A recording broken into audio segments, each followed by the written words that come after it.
এই ক্যাঙ্গারুগুলো হঠাৎ হিংস্র গন্ডার আওয়াজ পেয়ে একে অপরের পকেটের ভিতর লুকিয়ে পড়ে। শাহিন নটির ফুলাকে ধরে ফেল। रुक तेरे को बताता গন্ডারের গায়ে গুলি না লাগাতে সিংহ বলতে থাকে। এরপর সিংহ কোনো মতে বুড়োকে মাটি থেকে তুলে সোজা করতে থাকে। स्वागत तो करो हमारा। বলদ সিংহ তো গন্ডারকে দেখে পালিয়ে যায়। এইদিকে বুড়ো সাহস দেখিয়ে গন্ডারের সাথে ফাইট করতে থাকে।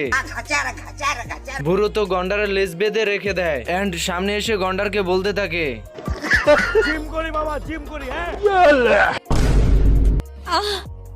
এইদিকে সাপ বুড়োকে দেখে একটি বাঁশি নিয়ে বাজাতে থাকে। এই অবস্থা দেখে বুড়ো একটি গুলি মারে, কিন্তু গুলিটো নাচতে নাচতে গিয়ে সাপের গায়ে লাগে। कैसा लगा मेरा मजाक? এই বৃদ্ধ লোকটি হাতির পিঠে চড়ে জঙ্গলে আসে।